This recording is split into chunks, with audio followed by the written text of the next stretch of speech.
नमस्कार विद्यार्थी मित्रांनो, आजच्या व्हिडिओ सुरुवातीला तुमचं स्वागत करतो। आज आपण पाहणार आहोत इयत्ता चौथी स्कॉलरशिपच्या पुस्तकातील गणित, त्यात पाठ 23वा चित्ररूप माहितीचे आकलन। हा गणिताच्या पुस्तकातील शेवटचा पाठ आहे। त्याच्यातले हा मी एक तक्ता तुम्हाला समजून देतोय, कशा पद्धतीने आलेख आले तर सोडवायचे, उर्वरित तुम्हाला तुमच्या पुस्तकात सोडवायचे आहे। सुरुवातीला बघा, एकदम छोटा व्हिडिओ तयार करतोय हा, तर काय करायचे ते लक्षात ठेवा। बघा विद्यार्थी मित्रांनो, पेपरात जर चित्ररूप माहिती आली तर सगळ्यात अगोदर तक्ता बघितल्यानंतर प्रमाण दिलं आहे का, प्रमाण दिलं असेल तर प्रमाणानुसार काय क्रिया करतोय मी ते समजून घ्या, आणि प्रमाण दिलं नसेल तर या ठिकाणी जेवढे व्यक्ती असतील किंवा वस्तू दिल्या असतील किंवा टू व्हीलर फोर व्हीलर जेही दिलेलं असेल तुम्हाला त्या पद्धतीनेच त्या ठिकाणी कृती करायची आहे। मग या ठिकाणी काय दिलंय, प्रमाण। मग प्रमाण म्हणजे काय, एक व्यक्ती दिलेला आहे म्हणजे एक चित्र दिलंय। मग एक चित्र बरोबर काय दिलंय, 5 व्यक्ती। मग एक चित्र बरोबर 5 व्यक्ती। मग या ठिकाणी 1 2 3 4 किती व्यक्ती आहेत, 4 व्यक्ती आहेत। आणि एक चित्र बरोबर काय दिलंय, 5, म्हणून याला 5 ने गुणायचं। मग 4 पंचे 20। आता हे एकूण किती आहेत कोंबड्या, तर 20 आहेत। त्यानंतर या ठिकाणी म्हैस दिली, 1 2 3 4 5 6 7 8। या ठिकाणी 8 गुणिले 5 करायचं, 8 गुणिले 5 40 होतात। नंतर या ठिकाणी आता या मोजा, 1 2 3 4 5 6 7, 7 व्यक्ती, 7 गुणिले 5 बरोबर 35। आता हे व्यक्ती मोजा, 1 2 3 4 5, 5 गुणिले 5। आता 5 गुणिले 5 प्रत्येक ठिकाणी का केलं हे तुम्हाला कळलं असेल, कारण प्रमाण दिलंय एक चित्र किंवा एक व्यक्ती म्हणून 5 व्यक्ती। मग या ठिकाणी होतात 25।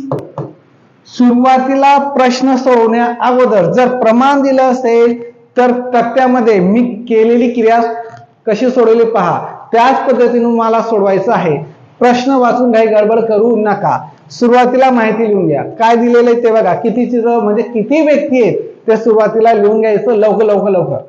चला पुढे बघा, आता प्रश्नांकडे वळूया। काय सांगितलेलं आहे, किती लोक शेळ्या पाळतात। आता शेळ्या पाळणारे लोक पर्याय पाहण्यापेक्षा इकडे यायचं। आता शेळ्या पाळणारे हे शेळ्या आहेत, या काय आहेत, शेळ्या आहेत। मग शेळ्या पाळणारे लोक किती आहेत, 35, म्हणून पर्याय क्रमांक 2 याचं योग्य उत्तर। किती लवकर मिळालं।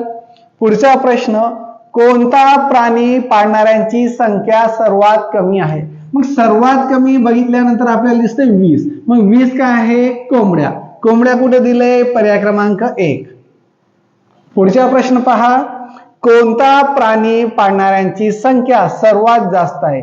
मग या ठिकाणी तक्त्यामध्ये बघितल्याशिवाय तुम्हाला कळेल, कारण का तुम्हीच त्या ठिकाणी गुणाकार करून सोडवलंय, म्हणून तुम्हाला लगेच कळतंय की या ठिकाणी 40 सगळ्यात जास्त आहे। मग सगळ्यात जास्त 40 काय आहे, म्हैस। मग या ठिकाणी म्हैस कुठे दिलंय, पर्याय क्रमांक 3 मध्ये। पुढचा प्रश्न आहे चौथा, शेळ्या व मेंढ्या पाळणाऱ्या व्यक्तींची एकूण संख्या किती। ह्या शेळ्या आणि ह्या मेंढ्या, शेळ्या आणि मेंढ्या पाळणाऱ्यांची एकूण संख्या। मग ह्या ठिकाणी पहा विद्यार्थी मित्रांनो, हे 35 हे 25, 5 आणि 5 10 चे 0, हा चला 1, 3 आणि 1 4, आणि 4 आणि 2 6, किती झाले 60। मग दोघे मिळून किती, पर्याय क्रमांक 2 60। पुढचा प्रश्न आहे, तक्त्यात एकूण किती व्यक्तींची माहिती दिली आहे।